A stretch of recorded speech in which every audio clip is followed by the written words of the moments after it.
Hello, I'll be talking about the active and passive representations, legal and ethical and regulatory bodies on the film The Fault in Our Stars. Audience effects. Firstly, there are two theoretical positions on how audience are affected by the media.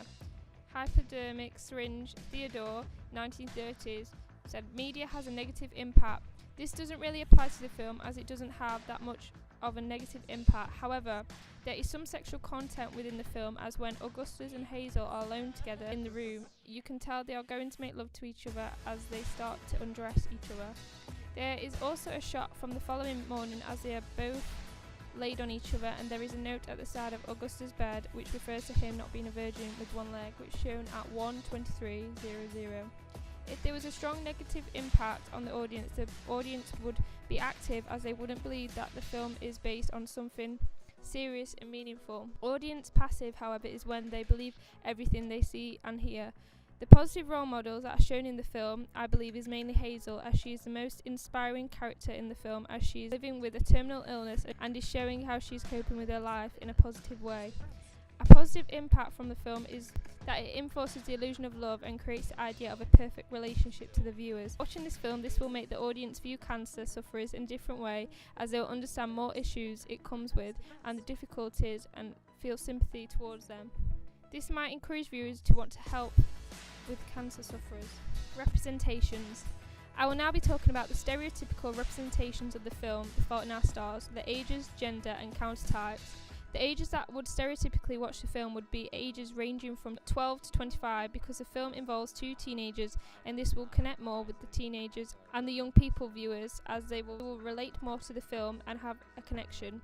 The genders that would stereotypically watch the film would be mainly females, as it is a romance and drama film, which females stereotypically enjoy more than males, as females pray for the perfect relationship. The countertypes of the film is the main character, which is Hazel, as she challenges the stereotype of a female teenage girl, as she isn't a girl who loves to wear pink, crazy about boys and goes out with her friends.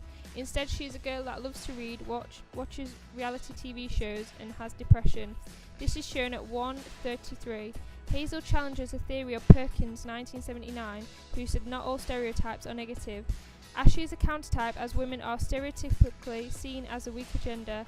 However, when Peter is arguing with Hazel, Hazel fights back and Augustus keeps quiet and doesn't say anything. This is showing that Hazel is more stronger and independent. Legal and ethical. I will now be discussing the legal and ethical discussion for the film. In the film, one of the most popular songs used was Boom Clap by Charli XCX. The soundtrack is used throughout some parts of the film. Charli XCX music videos promoting the film, as it shows clips from the film, which is promoting the film through her music fans by advertising it. Charli XCX label is Atlantic Records, Asylum Records and Neon Gold Records, which are all subsidiaries of Warner Brothers. This will have had to be a deal between the two big conglomerates, 20th Century Fox and Warner Brothers. In the film, there is no violence within the film, as the film is a 12. However, the film does include some sexual content, as this is shown at 1:23:00. As you can see that Augustus and Hazel are taking their relationship one step further, as they are going to make love. This is clearly shown within the film, but there is no exposure of their bodies. In the film, there is also strong language used throughout the film. An example of this is when Hazel is arguing with Peter Van Houten, which is shown at 1:12:10. There is a few swearing words that are rarely used throughout the film. Regularity bodies. I will now be discussing the regularity bodies of the film.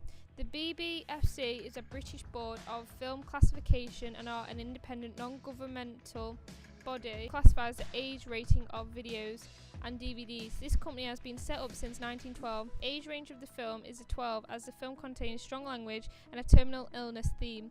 The film keeps to the guidelines by promoting the film trailer internationally as a PG for younger viewers to be protected.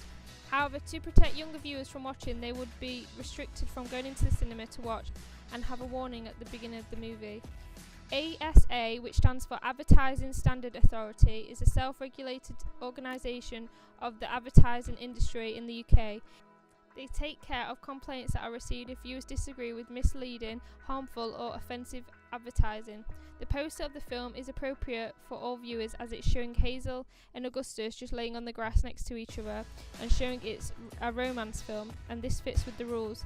The CAP code regulate the print materials, as they restrict people from putting inappropriate content onto the advertising. This means that there is a balanced amount of printouts. Thank you for listening. I hope I've educated you on the film The Fault in Our Stars.